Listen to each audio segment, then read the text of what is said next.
Salut, je suis content de vous retrouver. Bon, j'ai enfin du temps pour vous partager des extraits de l'encyclique de mon pape préféré, Léon XIII. Donc, l'encyclique que je vais commenter aujourd'hui de part et d'autre se nomme Satis Cognitum. Elle a été publiée le 29 juin 1896. C'est sur le sujet de l'unité de l'Église, De Unitate Ecclesiae. Donc, je débute avec la page 1. Vous voyez, dans ma lecture, j'ai dénombré 13 pages. C'est tiré du document réalisé par les Amis du Christ Roi de France. Satis Cognitum, en latin. C'est toujours le titre d'une encyclique, les deux premiers mots du document. Vous savez, Satis Cognitum. Vous savez assez qu'une part considérable de nos pensées et de nos préoccupations est dirigée vers ce but.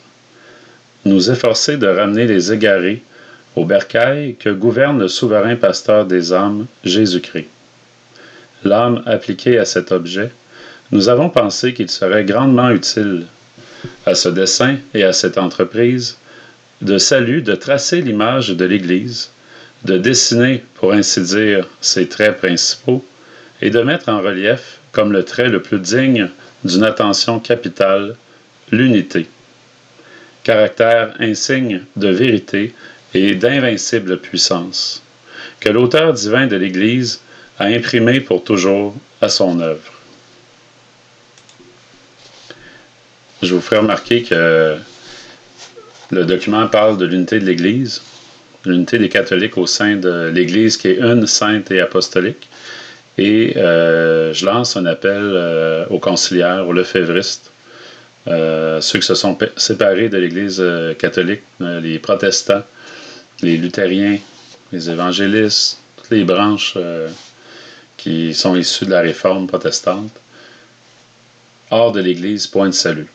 Donc, c'est plus évident quand on pense aux protestants, mais c'est aussi valable pour ceux qui vont à la Fraternité Saint-Pédis, qui participent à des messes sacrilèges, parce qu'ils ne font pas partie de cette unité de foi qui est de se soumettre, par exemple, au dogme de l'infaillibilité pontificale. Donc, quand on croit que le pape existe, qu'il y a un pape régnant au Saint-Siège, sur le trône de Pierre, on lui doit fidèle et totale obéissance, fidélité, loyauté.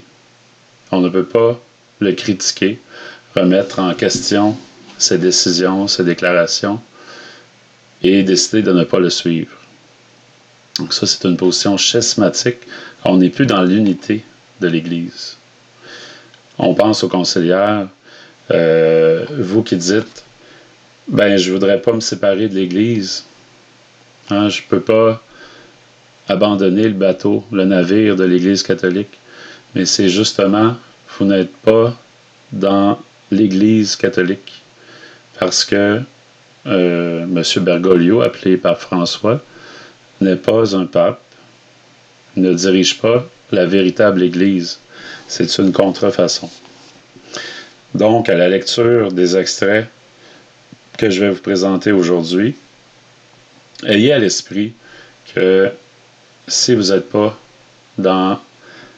fidèle à la doctrine de l'Église catholique, du magistère de l'Église de toujours, peu importe que vous allez dans un bâtiment officiel, dans l'Église de votre paroisse par exemple, que vous participez à des messes de la Fraternité Saint-Pédis, qui sont des messes traditionnelles.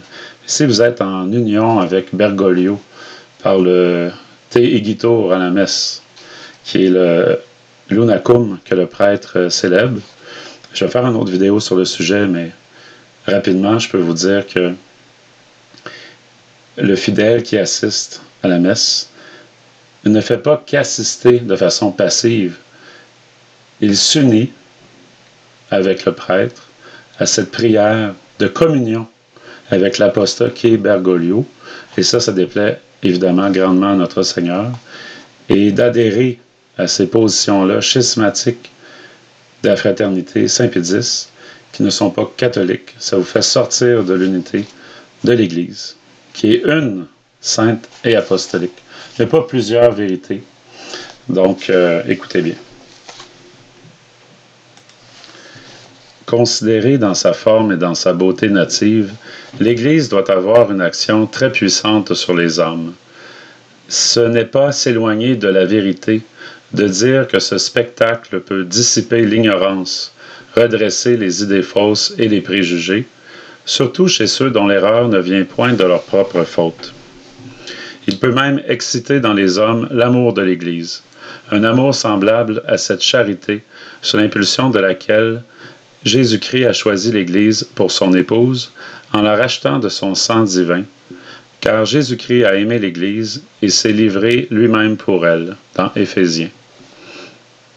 Si, pour revenir à cette mère très aimante, ceux qui ne la connaissent pas bien encore ou qui ont eu le tort de la quitter doivent acheter ce retour, tout d'abord ce ne sera point sans doute au prix de leur sang, et pourtant c'est d'un tel prix que Jésus-Christ l'a payé.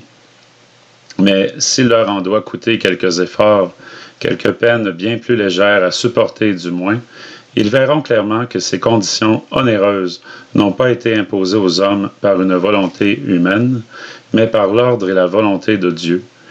Et, par suite, avec l'aide de la grâce céleste, ils expérimenteront facilement par eux-mêmes la vérité de cette divine parole, « Mon joug est doux et mon fardeau léger » dans Matthieu 11, 30. Pardonnez ma voix qui est encore maganée, pas totalement remise de ma sinusite, qui reste quelques traces. C'est pourquoi mettant notre principale espérance dans le Père des Lumières, de qui descend toute grâce excellente et tout don parfait, en celui qui seul donne la croissance, nous lui demandons instamment de daigner mettre en nous la puissance de persuader. Persuader de quoi? De la vérité du dogme catholique, de la vérité que dans l'Église catholique, il n'y a pas plusieurs façons de la décrire, de la définir. C'est d'autant plus important aujourd'hui qu'on a besoin de connaître c'est quoi être catholique. C'est quoi faire partie de l'Église catholique aujourd'hui en 2022. Le document Satis Cognitum, cette encyclique-là d'Léon XIII, est d'autant plus d'actualité que beaucoup de soi-disant catholiques, qui se disent catholiques, ne savent même plus c'est quoi en être un. Et pour cause. Dieu sans doute peut opérer par lui-même et par sa seule vertu tout ce qu'effectuent les êtres créés. Néanmoins, par un conseil miséricordieux de sa providence, il a préféré pour aider les hommes se servir des hommes eux-mêmes. C'est par l'intermédiaire et le ministère des hommes qu'il donne habituellement à chacun, dans l'ordre purement naturel, la perfection qui lui est due. Il en use de même dans l'ordre surnaturel pour leur conférer la sainteté et le salut. Mais il est évident que nulle communication entre les hommes ne peut se faire que par le moyen des choses extérieures et sensibles. C'est pour cela que le Fils de Dieu a pris la nature humaine. Lui qui, étant dans la forme de Dieu, s'est anéanti lui-même, prenant la forme d'esclave, ayant été fait semblable aux hommes. Et ainsi, tandis qu'il vivait sur la terre, il a révélé aux hommes, en conversant avec eux, sa doctrine et ses lois. Mais comme sa mission divine devait être durable et perpétuelle, il s'est adjoint des disciples auxquels il a fait part de sa puissance, et ayant fait descendre sur eux du haut du ciel l'esprit de vérité, il leur a ordonné de parcourir la terre entière et de prêcher fidèlement à toutes les nations ce que lui-même avait enseigné et prescrit, afin qu'en professant sa doctrine et en obéissant à ses lois, le genre humain pût acquérir la sainteté sur la terre et, dans le ciel, l'éternel bonheur. Tel est le plan d'après lequel l'Église a été constituée. Tels sont les principes qui ont présidé à sa naissance. Si nous regardons en elle le but dernier qu'elle poursuit et les causes immédiates par lesquelles elle produit la sainteté dans les âmes, assurément l'Église est spirituelle. Mais, si nous considérons les membres dont elle se compose et les moyens même par lesquels les dons spirituels arrivent jusqu'à nous, l'Église est extérieure et nécessairement visible.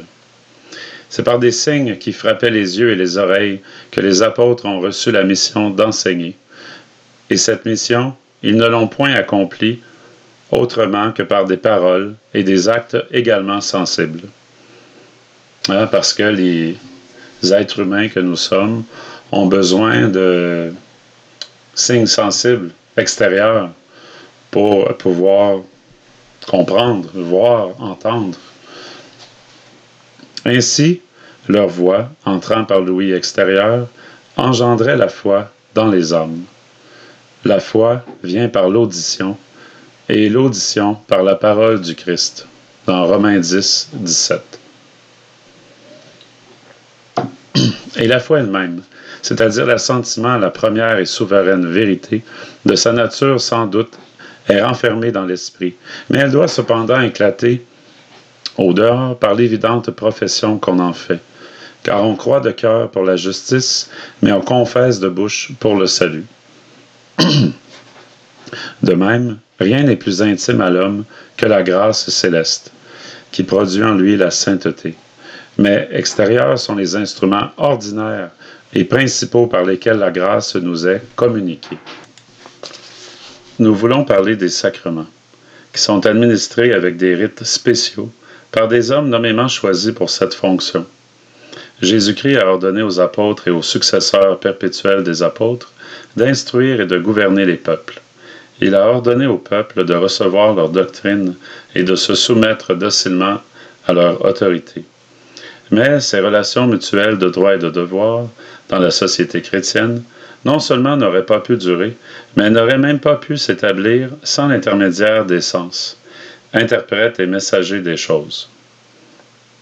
C'est pour toutes ces raisons que l'Église, dans les saintes lettres, est si souvent appelée un corps, et aussi le corps du Christ. Vous êtes le corps du Christ. 1 Corinthiens 12, 27. Parce que l'Église est un corps, elle est visible aux yeux. Parce qu'elle est le corps du Christ, elle est un corps vivant, actif, plein de sève, soutenu qu'il est et animé par Jésus-Christ, qui le pénètre de sa vertu, à peu près comme le tronc de la vigne nourrit, et rend fertile les rameaux qui lui sont unis. Dans les êtres animés, le principe vital est invisible et caché au plus profond de l'être. Mais il se trahit et se manifeste par le mouvement et l'action des membres. Ainsi, le principe de vie surnaturelle qui anime l'Église apparaît à tous les yeux par les actes qu'elle produit. Il s'ensuit que ceux-là sont dans une grande et pernicieuse erreur qui, façonnant l'Église au gré de leur fantaisie, se l'imaginent comme cachée et nullement visible. Et ceux-là aussi qui la regardent comme une institution humaine, munie d'une organisation, d'une discipline, de rites extérieurs, mais sans aucune communication permanente des dons de la grâce divine, sans rien qui atteste, par une manifestation quotidienne et évidente, la vie surnaturelle puisée en Dieu. L'Église est le corps du Christ, animé de sa vie surnaturelle. Le Christ est un par l'union des deux natures, visible et invisible, et il est un dans toutes les deux. De la même façon, son corps mystique n'est la véritable Église qu'à cette condition, que ses parties visibles tirent leur force et leur vie des dons surnaturels et des autres éléments invisibles. Et c'est de cette union que résulte la nature propre des parties extérieures elles-mêmes. Mais comme l'Église est telle par la volonté et par l'ordre de Dieu, elle doit rester telle sans aucune interruption jusqu'à la fin des temps. Sans quoi, elle n'aurait évidemment pas été fondée pour toujours, et la fin même à laquelle elle tend serait limitée à un certain terme dans le temps et dans l'espace. Ce serait une double conclusion, contraire à la vérité. Il est donc certain que cette réunion d'éléments visibles et invisibles, étant par la volonté de Dieu dans la nature et la constitution intime de l'Église, elle doit nécessairement durer autant que durera l'Église elle-même. C'est pourquoi Saint Jean Chrysostome nous dit « Ne te sépare point de l'Église. Rien n'est plus fort que l'Église. Ton espérance, c'est l'Église. Ton salut, c'est l'Église. Ton refuge, c'est l'Église. Elle est plus haute que le ciel et plus large que la terre. Elle ne vieillit jamais, sa vigueur est éternelle. » Aussi l'Écriture, pour nous montrer sa solidité inébranlable, l'appelle une montagne. Saint Augustin ajoute « Les infidèles croient que la religion chrétienne doit durer un certain temps dans le monde, puis disparaître. Elle durera donc autant que le soleil, tant que le soleil continuera à se lever et à se coucher, c'est-à-dire tant que durera le cours même des temps. L'Église de Dieu, c'est-à-dire le corps du Christ, ne disparaîtra point du monde. » Et le même Père dit ailleurs, « L'Église chancellera si son fondement chancelle. Mais comment pourrait chanceler le Christ? Tant que le Christ ne chancellera point, l'Église ne fléchira jamais jusqu'à la fin des temps. Où sont ceux qui disent « L'Église a disparu du monde, puisqu'elle ne peut pas même fléchir ». Tels sont les fondements sur lesquels doit s'appuyer celui qui cherche la vérité. L'Église a été fondée et constituée par Jésus-Christ, notre Seigneur. Par conséquent, lorsque nous nous enquérons de la nature de l'Église, l'essentiel est de savoir ce que Jésus-Christ a voulu faire et ce qu'il a fait en réalité. C'est d'après cette règle qu'il faut traiter, surtout de l'unité de l'Église, dont il nous a paru bon, dans l'intérêt commun, de toucher quelque chose dans ses lettres. Oui, certes, la vraie Église de Jésus-Christ est une. Les témoignages évidents et multipliés des saintes lettres ont si bien établi ce point dans tous les esprits que pas un chrétien n'oserait y contredire. Mais quand il s'agit de déterminer et d'établir la nature de cette unité, plusieurs se laissent égarer par diverses erreurs. Non seulement l'origine de l'Église, mais tous les traits de sa constitution appartiennent à l'ordre des choses qui procèdent d'une volonté libre. Toute la question consiste donc à savoir ce qui, en réalité, a eu lieu. Et il faut rechercher non pas de quelle façon l'Église pourrait être une, mais quelle unité a voulu lui donner son fondateur. Elle est une, quoique les hérésies essayent de la déchirer en plusieurs sectes. Nous disons que l'antique et catholique Église est une. Elle a l'unité de nature, de sentiment, de principe, d'excellence. Au reste, le sommet de la perfection de l'Église, comme le fondement de sa construction, consiste dans l'unité. C'est par là qu'elle surpasse tout au monde, qu'elle n'a rien d'égal ni de semblable à elle. Aussi bien, quand Jésus-Christ parle de cet édifice mystique, il ne mentionne qu'une seule Église, qu'il appelle sienne. Je bâtirai mon Église. Tout autre qu'on voudrait imaginer en dehors de celle-là, n'étant point fondée par Jésus-Christ, ne peut être la véritable Église de Jésus-Christ. Évidemment, Jésus-Christ étant le Fils de Dieu, étant Dieu lui-même, ne peut nous tromper. Il n'aurait pas dit des vérités qui pourraient évoluer dans le temps et l'espace, comme les modernistes veulent nous le faire croire, avec leur fausse philosophie, leur fausse théologie, qui veut faire croire que les dogmes pourraient évoluer dans le temps, alors que c'est tout à fait faux. Parce que l'Église ne se dénature jamais. Sa vérité demeure, elle est éternelle, parce qu'elle est fondée sur la personne même du Verbe incarné. Cela est plus évident encore si l'on considère le dessein du divin auteur de l'Église. Qu'a cherché, qu'a voulu Jésus-Christ notre Seigneur dans l'établissement et le maintien de son Église? Une seule chose, transmettre à l'Église la continuation de la même mission, du même mandat qu'il avait reçu lui-même de son Père. Comme mon Père m'a envoyé, ainsi moi je vous envoie. Comme vous m'avez envoyé dans le monde, moi aussi je les ai envoyés dans le monde. Dans Jean 27, 18. Or, il est dans la mission du Christ de racheter de la mort et de sauver ceux qui avaient péri. C'est-à-dire non pas seulement quelques nations ou quelques cités, mais l'universalité du genre humain tout entier, sans aucune distinction dans l'espace ni dans le temps. Le Fils de l'homme est venu pour que le monde soit sauvé par lui. C'est pourquoi, d'après la volonté de son fondateur, il est nécessaire qu'elle soit unique dans toute l'étendue du monde, dans toute la durée des temps. De la même façon, il a un corps mystique unique, dans lequel et par le moyen duquel il fait participer les hommes à la sainteté et au salut éternel.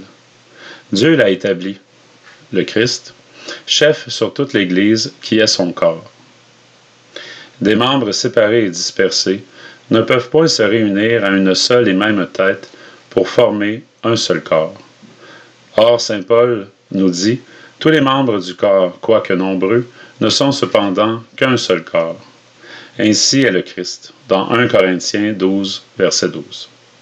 C'est pourquoi ce corps mystique, nous dit-il encore, est uni et lié. Le Christ est le chef, en vertu duquel tout le corps uni est lié par toutes les jointures qui se prêtent un mutuel secours, d'après une opération proportionnée à chaque membre, reçoit son accroissement pour être édifié dans la charité. Ça, c'est dans Éphésiens, chapitre 4. Ainsi donc, si quelques membres restent séparés et éloignés des autres membres, ils ne sauraient appartenir à la même tête que le reste du corps. C'est logique. Moi, mes 2 bras font partie de mon corps, font pas partie d'un autre corps avec une autre tête. Bon, l'analogie, telle que reprise dans saint Paul, et que Léon XIII reprend, est tout à fait juste. Il y a, dit saint Cyprien, un seul Dieu, un seul Christ, une seule Église du Christ, une seule foi, un seul peuple. Elle ne peut pas, l'Église, être dispersée en lambeaux par le déchirement de ses membres et de ses entrailles. Tout ce qui sera séparé du centre de la vie, donc du Christ, de l'Église catholique, ne pourra plus vivre à part ni respirer.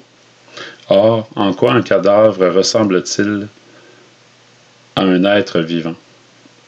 Personne n'a jamais haï sa chair, mais il la nourrit et la soigne, comme le Christ de l'Église, parce que nous sommes les membres de son corps formés de sa chair et de ses os. Ainsi l'homme, tant qu'il vit dans le corps de l'Église, il est chrétien catholique. Séparé, il est devenu hérétique. L'âme ne suit point le membre amputé, comme disait saint Augustin dans ses sermons. L'Église du Christ est donc unique et de plus perpétuelle. Quiconque se sépare d'elle s'éloigne de la vérité et de l'ordre de Jésus-Christ notre Seigneur. Il quitte le chemin du salut, il va à sa perte. Quiconque se sépare de l'Église pour s'unir à une épouse adultère abdique aussi les promesses faites à l'Église.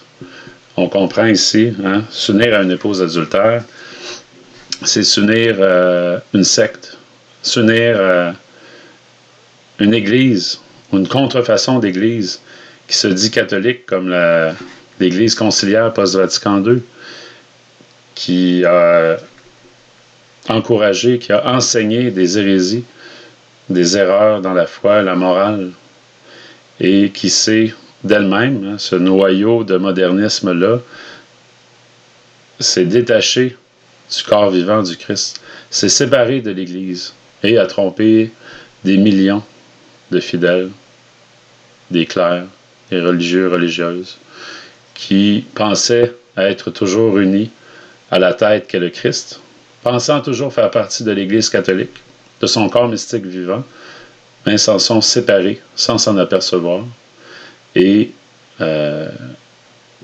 vont à la mort de leur âme. Certains s'en sont rendus compte, d'autres, malheureusement, s'en rendront jamais compte. Ils vont mourir dans un tel état.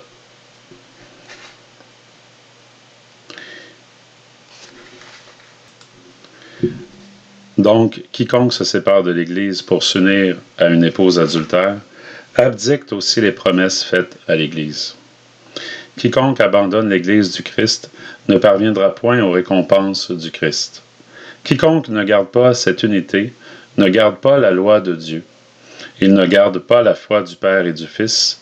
Il ne garde pas la vie ni le salut. De Saint Cyprien, Ecclesiae Unitate, des Catholica Ecclesiae Unitate, donc de l'unité de l'Église catholique.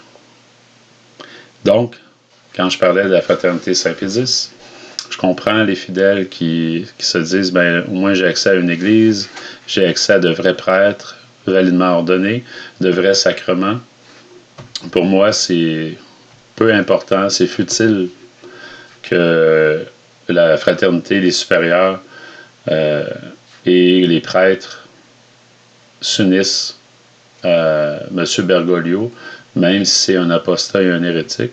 Parce que moi, je vais là pour aller à la messe, recevoir les sacrements, puis il n'y a rien qui m'engage à m'unir à me lier à leur position, à leur communion apostate avec le Vatican qui est occupé présentement par des imposteurs.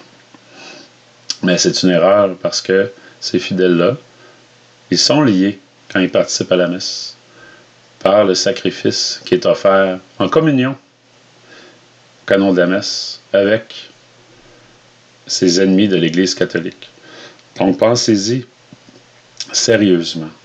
Hein, je ne suis pas là pour vous juger, j'ai passé par là et par la grâce de Dieu, j'ai compris que j'étais pas au bon endroit, heureusement, mais j'aurais pu rester aveuglé puis me dire que c'est pas si grave que ça.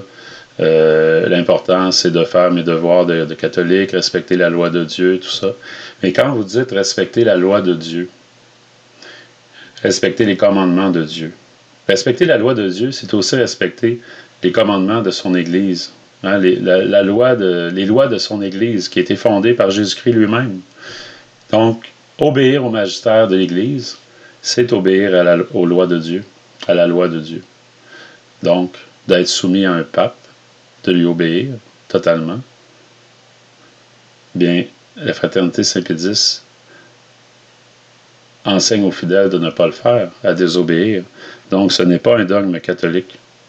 Ils ont une position contradictoire qui fait en sorte que ça donne une torture de l'esprit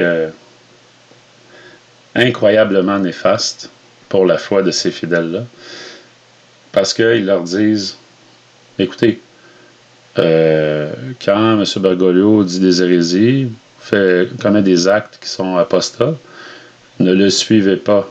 Vous avez le droit de ne pas le suivre.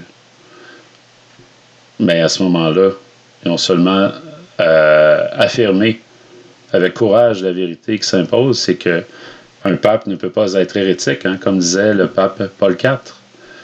Donc, il n'y a pas de pape. Donc, on n'a pas à le suivre tout court, à le reconnaître comme tel, comme légitime. Point. Donc, pour les lefévristes, je répète la phrase que je venais de lire.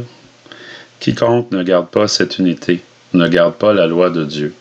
Il ne garde pas la foi du Père et du Fils. Il ne garde pas la vie ni le salut.